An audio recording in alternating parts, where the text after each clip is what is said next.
Shalom. Shalom. Sekali lagi shalom. Shalom. Ya, mari kita buka firman Tuhan.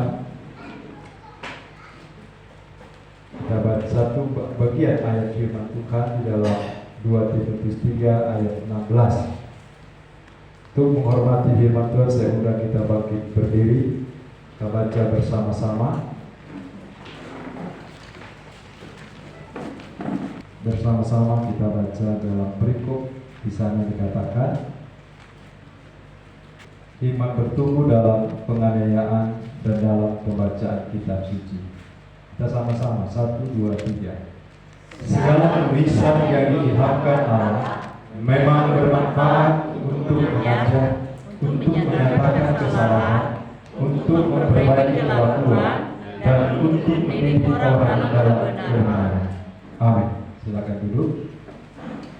Yang berbahagia adalah setiap kita yang membaca, merenungkan, dan melakukan firman Tuhan. Shalom. Shalom. Sekali lagi shalom. Shalom. Ya, puji Tuhan, Bapak Ibu Saudara, hari ini kita mau sama-sama belajar dari satu bagian ayat firman Tuhan ya. Dalam tema yaitu iman bertumbuh melalui pembacaan kitab suci atau Alkitab.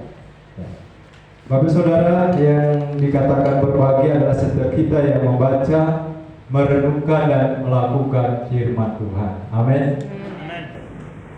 Bapak Ibu tahu bahwa kita harus mengenal kitab suci kita. Kita harus mengetahui isi kitab suci kita atau Alkitab. Sebagai orang percaya, sebagai orang Kristen, jangan sampai kita tidak mengetahui isi dari kitab suci kita. Jangan sampai kita tidak mengetahui apa yang dikatakan di dalam kitab suci atau Alkitab, firman Tuhan yang kita pegang dalam hidup kita. Bapak Saudara, tahukah bahwa Alkitab itu terdiri dari berapa kitab? Perjanjian Lama berapa kitab? 39. Perjanjian Baru berapa? 27. Jadi jumlah kitab dari Perjanjian Lama sampai Perjanjian Baru ada 66 kitab. Tahu berapa pasal dari Perjanjian Lama sampai Perjanjian Baru? Tidak sempat hitung. Ya. Lebih dari 1000 pasal ya Bapak Ibu Saudara. Tahu berapa kata yang ada di Alkitab? Sekitar atau lebih atau kurang itu 3 juta kata. Ya Bapak Ibu Saudara yang saya kasih dalam nama Tuhan Yesus. Jadi kita harus mengetahui, memahami isi Alkitab, firman Tuhan, kitab suci yang kita pegang dalam hidup kita. Dikatakan bahwa dalam ayat 16 tadi yang kita baca bahwa segala tulisan yang diilhamkan Allah itu memang bermanfaat untuk apa? Untuk apa lagi? Menyatakan kesalahan. Untuk apa lagi? Perbaiki kelakuan. Yang terakhir untuk apa? Mendidik orang dalam kebenaran. Itu manfaat kalau kita membaca kitab suci. Hari ini kita mau belajar manfaat yang pertama, yaitu untuk mengajar. Ya, saya mau tanya dulu sebelum kita sampai pembahasan tentang hal manfaat mengajar. Yang sudah baca kitab selesai ada di sini, Perjanjian Lama sampai Perjanjian Baru. Enggak apa-apa, yang belum juga boleh angkat tangan, yang belum. Ya, yang tidak angkat tangan, mudah-mudahan masih ada tangannya. Yang sama sekali belum membaca, belum, masih pegang-pegang saja dulu. Atau yang sudah baca rutin tiap tahun ada, saya baca Bapak Ibu. Pertama kali baca itu tahun 97. Itu satu kali baca pada saat saya bekerja di perusahaan. Masuk ke sekolah Alkitab, saya ketemu lagi dengan dosen yang mengharuskan baca setiap hari. Ya, saudara, waktu saya belum tahu membaca Alkitab, ya memang waktu itu selama di kampung tempat kelahiran di Sumatera, kota Kisaran, memang saya tidak pernah baca Alkitab. Gereja juga tidak pernah. Jadi membaca Alkitab itu memang sama sekali tidak tahu tentang isi Alkitab. Tapi setelah saya belajar tahun 97, Oktober 97, saya buka hati untuk Tuhan. Saya mulai belajar membaca Alkitab. Nah, saudara, kenapa kita harus belajar membaca atau kita harus mengetahui isi Alkitab? Karena Bapak Saudara, kalau kita hanya mendapat informasi dari pendeta, ya, dari orang tua atau dari pendidikan kita di luar sana, itu Bapak Saudara bisa tidak lengkap atau juga bisa salah, ya. Jadi jangan heran kalau ada orang Kristen yang tidak baca Alkitab, dia begitu fanatik, begitu mengidolakan seorang hamba Tuhan atau pendeta atau tokoh di dunia ini karena pengajarannya.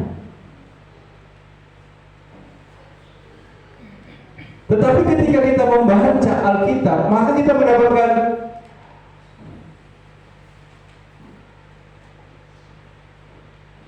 informasi yang sangat lengkap, yang sangat akurat.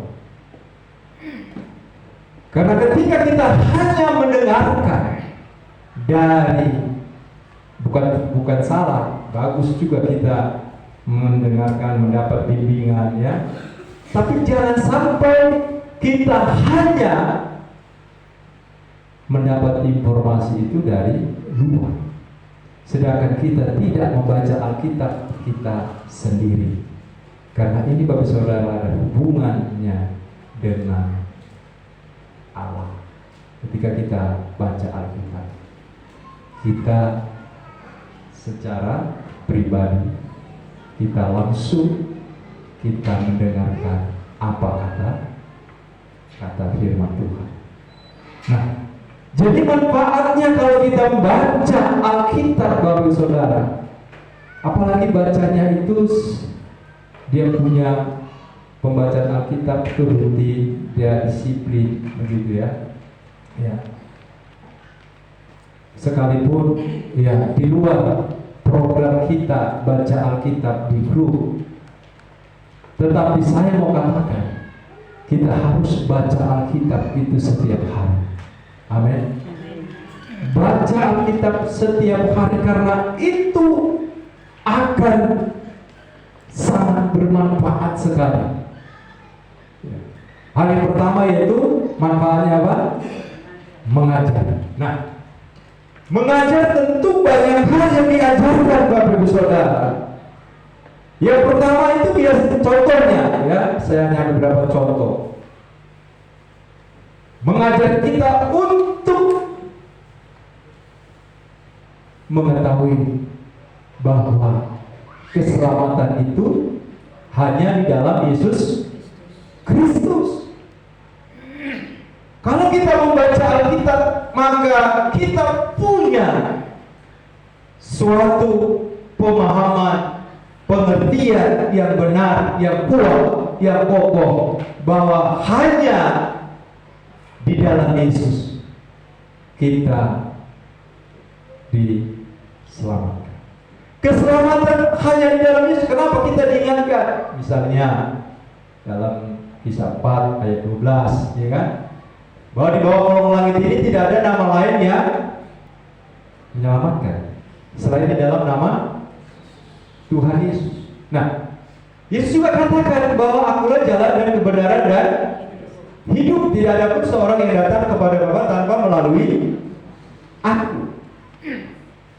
Jadi pada saat kita baca Alkitab, maka kita akan diajar bahwa keselamatan itu hanya di dalam Yesus Kristus. Titik.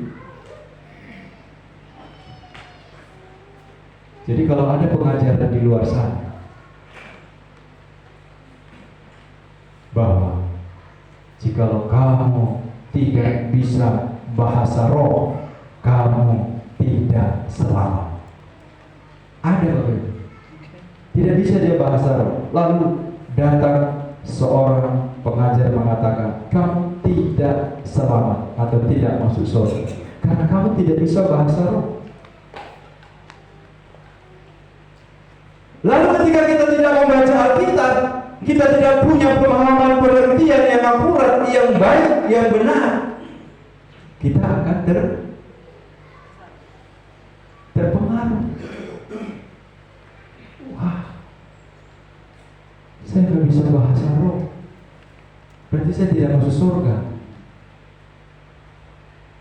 berarti saya tidak diselamatkan.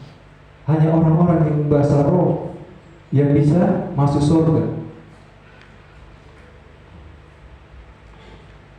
Itulah kalau kita tidak baca Alkitab, karena kita tidak mendapat pengajaran dari Allah secara pribadi.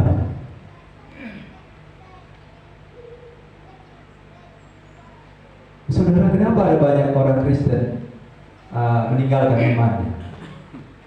Karena dia tidak memiliki informasi pengertian yang benar, yang kuat.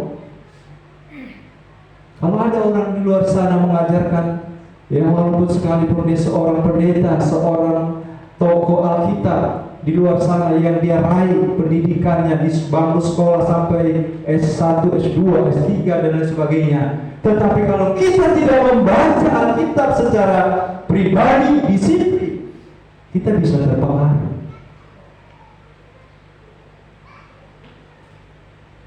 Kalau apa yang dikatakannya berbeda dengan apa yang dikatakan Alkitab, Bapak Saudara.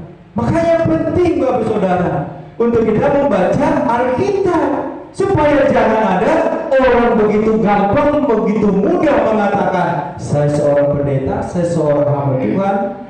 Tuhan berbicara kepada saya bahwa engkau tidak layak untuk masuk surga. Saudara, kalau kita tidak kuat baca Alkitab, kita tidak baca firman Tuhan, kita akan seperti apa? Orang-orang yang tidak punya senjata untuk menangis. Dasarnya tidak ada, tidak kuat. Jadi Bapak Saudara, itulah manfaat kita baca Alkitab. Kita baca tiap hari, baca terus dan terus dan terus. Akhirnya kita diajar keselamatan hanya di dalam Yesus Kristus. Titik. Kalau ada yang mengatakan asik koma, lalu dibilang karena belum bisa berbahasa roh, ya, atau juga katakanlah mungkin dia, ya, belum dibaptis atau belum sidi, misalnya begitu, lalu tiba-tiba mati dia, nah itu belum masuk surga. Tapi dia sudah sempat mengaku percaya kepada Yesus. Padahal firman Tuhan yang kita baca dalam Markus 16 dan 16, siapa yang dibaptis dan percaya dia diselamatkan. Tapi siapa yang tidak percaya dia dihukum. Karena apa? Karena yang terpenting itu adalah percaya kepada Yesus sebagai Tuhan Juru Selamat pribadi. Jadi Bapak Saudara, kita akan diajar bahwa Yesus satu-satunya Juru Selamat. Jadi kita ketika mendengar ada pengajaran di luar sana yang beda dengan Alkitab, dengan firman Tuhan, kita bisa tolak. Kita bisa tidak terganggu dengan itu. Tapi kalau kita tidak membaca baik-baik, tidak serius, tidak disiplin, kita akan lemah saat ada serangan pengajaran palsu. Karena akan ada banyak pengajaran yang akan seperti kelihatan yang rohani, tetapi jika kita tidak baca kita akan mudah tertipu. Saudara, ya banyak saya lihat di lapangan, di luar sana, orang-orang mengklaim dirinya lebih hebat dari Tuhan, mengklaim dirinya bahwa dialah yang benar-benar dipakai Tuhan, yang lain tidak dipakai. Saudara, itu manfaat mengajar. Ya, untuk apa tadi? Untuk mengetahui bahwa kita punya informasi yang kuat, yang lengkap, Yesus keselamatan. Nah, yang kedua, manfaat mengajar. Mengajar itu apa? Untuk hidup di dalam kasih. Kita diajar bagaimana hidup di dalam kasih. Kalau begitu ditanya, apa itu kasih? Tahu apa itu kasih? Ya. Kalau kita baca Alkitab, maka pikiran kita itu bukan lagi keluar karena pikiran kita sendiri, tapi kita dituntut dari Alkitab. Makanya kalau kita katakan apa itu kasih? Oh, kasih. Firman Tuhan katakan dalam 1 Korintus 13 ayat 4 dan sampai 7, kasih itu adalah sabar. Jadi kita tidak menyerah. Kita tidak mencoba memikirkan yang di luar Alkitab. Ya, kita bicara sesuai dengan Alkitab saja. Oh, kasih itu sabar. Ya, sabar ya, Kak Tracy sabar. Kalau Kak Tracy belum jadi PNS misalnya sabar gitu ya. Sebelum lulus jadi P3K sabar. Ya. Sabar. Oh, kasih itu apa lagi ya? Artinya kasih murah hati. Kita diajar Bapak Saudara. Jadi ketika kita baca Alkitab, ini tadinya kita gampang emosian, gampang marah-marahan dan lain sebagainya. Kita lama-lama Bapak Saudara baca terus menerus, kita jadi orang yang berbeda. Perkataan Alkitab firman Tuhan itu yang memberi hidup. Daging sama sekali tidak berguna.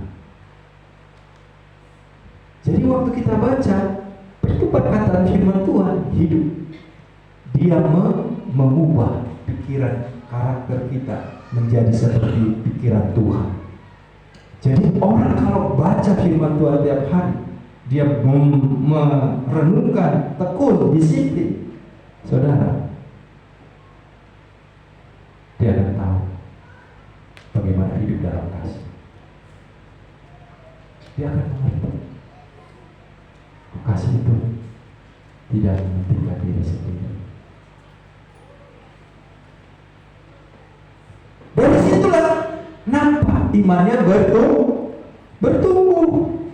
Tapi kalau kita lihat orang ini kenapa sakikir sekali, ya tidak berubah dari dulu sampai sekarang, dari lahir sejak tua sampai sekarang, ya tetap susah berbagi, susah memberi dan lain sebagainya? Ya karena dia tidak baca Alkitab. Karena dia tidak tahu bagaimana cara hidup dalam kasih. Karena tidak diajar oleh Alkitab atau firman Tuhan, karena dia tidak mau datang untuk belajar. Jadi diajar kita untuk hidup dalam kasih. Jadi ketika kita ada masalah, kita ada tantangan dan lain sebagainya dengan orang lain, kita bisa tetap hidup dalam kasih. Karena pikiran kita udah beda dengan pikiran dunia. Ya, kasih kita itu sama seperti kasih Tuhan. Kalau Tuhan mengasihi saya, Dia kasihnya begitu besar. Baca. Jadi melalui pembacaan Alkitab, kita ini luar biasa, Bapak Saudara. Ketika kita mengetahui kasih Tuhan luar biasa. Ya, saya dulu sampai merenungkan, waktu saya renungkan bagian ayat ini. Saya kelas 3 SD itu, Bapak Saudara, sudah merokok. Kelas 3 SD saya merokok karena saya jual rokok. Jadi saya sudah jualan di terminal bis, ya, di Kisaran, tempat kelahiran saya, kota Kisaran. Saya merokok, bahkan lebih parah dari orang lain. Karena rokok waktu itu betul, sampai saya sempat merokok itu yang bekas-bekas puntungan orang yang masih ada di sana. Itu sampai seperti itu. Itu tidak mudah melepaskannya, Bapak Saudara. Tidak mudah. Bahkan saya juga sempat terikat dengan namanya judi. Ya, judi itu caranya melalui bermain kartu, bermain catur, karena saya suka catur. Jadi kalau main catur itu ada isinya, ya, judi. Jadi tidak mudah melepaskan itu. Saya juga dulu latar belakang yang memiliki namanya kuasa gelap, ya, karena saya tidak mau merantau tanpa ada pegangan. Ya, harus ada pegangan, namanya kuasa gelap, dimana nanti saya kalau cari kerja, saya bisa apalah namanya, sihir dia itu pimpinan perusahaannya itu supaya dia senang dengan saya, kira-kira begitu. Jadi Bapak Saudara, tapi pada saat saya mulai membuka hati kepada Tuhan, terima Tuhan secara pribadi, saya baca Alkitab. Jadi kalau kita bilang kita sudah bertobat, kita tidak baca Alkitab, itu ada yang salah itu. Iya, ada yang salah. Karena tidak mungkin dia sudah buka hati, dia tidak baca Alkitab.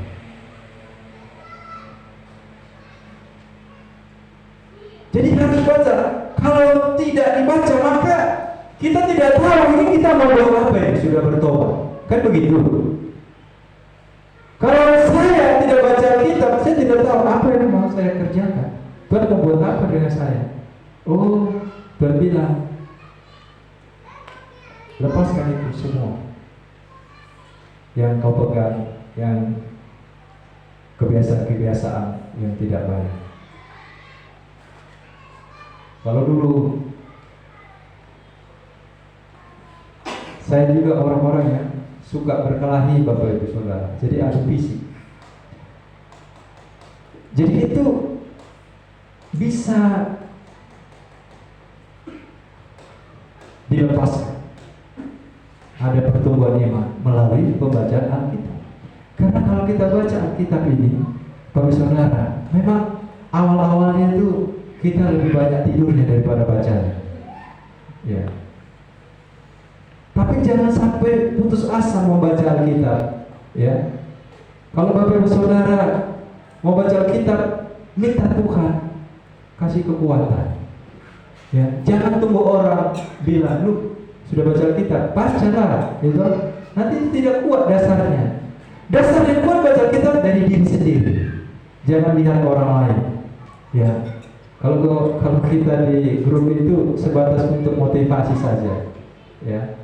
Terlepas, ya, siapa yang mau ikut, tapi jangan sampai tidak baca Alkitab. Amin. Jangan sampai tidak baca Alkitab. Bahaya. Memang sesuatu yang tidak dibiasakan itu sangat berat. Tapi sesuatu yang dibiasakan itu akan menjadi hal yang biasa. Kita tidak sulit untuk membaca firman Tuhan. Yang ketiga, Bapak Saudara, mengajar apa? Karena manfaatnya mengajar, yaitu mengajar untuk kita mengerti arti berkorban.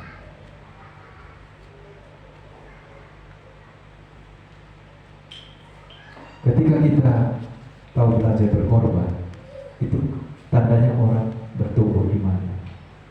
Kita diajar untuk berkorban. Kita baca Alkitab, kisah-kisah tokoh di Alkitab itu buat saudara luar biasa, menyemangati. Misalnya Daud, ya kan, berkorban untuk pembangunan baik Allah dan kerajaan. Kita lihat lagi bagaimana Abraham berkorban, bagaimana Ayub, Yusuf, dan banyak sekali mereka orang-orang yang menjadi teladan untuk berkorban untuk Tuhan. Jadi ketika kita baca Alkitab, kita akan diajar, kamu harus bisa berkorban. Berkorban itu, Bapak Saudara, kita itu tidak berharap untuk kembali, atau jangan pikir supaya satu saat nanti Tuhan gantikan. Jangan berpikir begitu. Berkorban itu, ya, karena itulah, karena Yesus berkorban, maka saya selamat. Kalau Yesus tidak berkorban, saya jadi binasa. Yohanes 3:16, karena begitu besar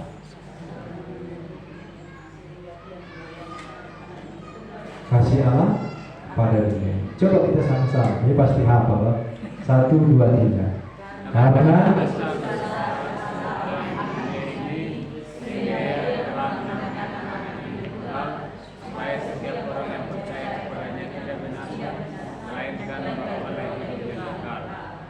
Allah mengorbankan anaknya yang tunggal, Yesus Kristus. Untuk apa?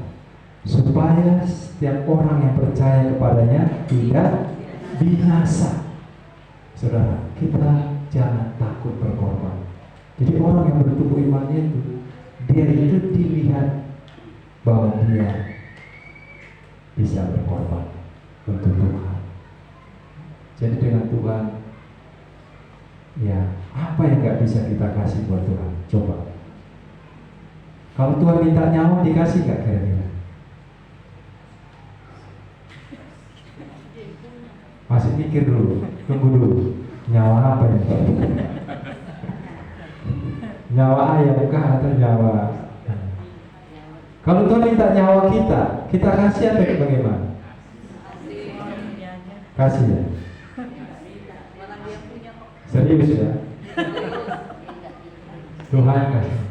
Wah, gak usah dulu, sekarang Tuhan minta nyawa. Tuhan hanya minta apa yang kita punya.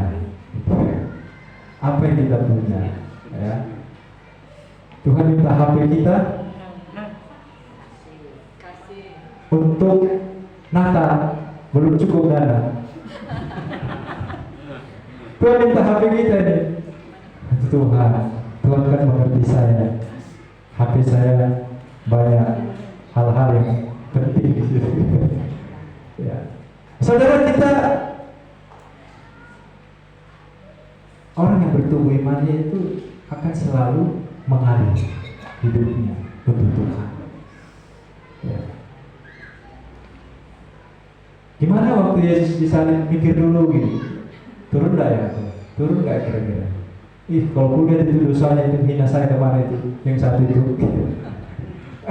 Pala kali orang menghina-hina begitu.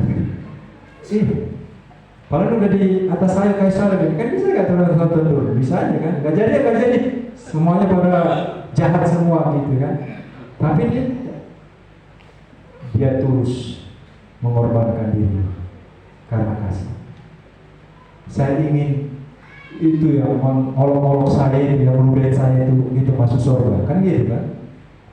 Jadi berkorban. Kalau sudah kita berkorban, itu karena kita mengalami pengorbanan Tuhan yang begitu besar. Tiap hari, tiap bulan kita akan perjamuan kudus.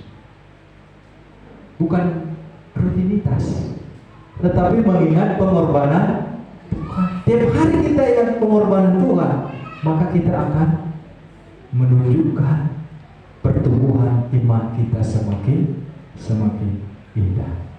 Jadi manfaat Alkitab firman Tuhan yang kita baca tiap hari bermanfaat untuk mengajar banyak hal.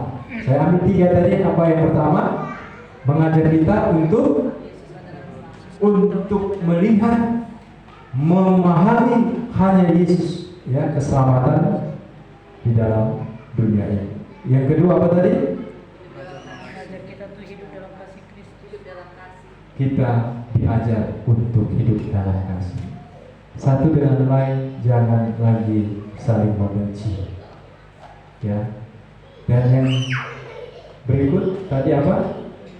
Diajar untuk kita selalu siap berkorban. Jangan takut berkorban. Korban waktu, korban tenaga, korban pikiran. Masuk kalau perlu korban uang yang kita miliki. Jadi kita pandang dia. Kita tidak akan pernah lemah untuk berkorban. Pandang dia di atas kayu salib-salib. Jangan pandang tetanggamu atau temanmu, nanti jadi lemah iman. Ya, karena pikir, kalau saya korbankan ini, dia juga nanti ikut menikmati katanya. Kita usah katanya. Ya. Pandang Tuhan, saya berkorban karena Yesus sudah mengajar saya bagaimana berkorban. Jadi, biarlah firman Tuhan ini menolong kita untuk selalu semakin terus giat dalam membaca Alkitab.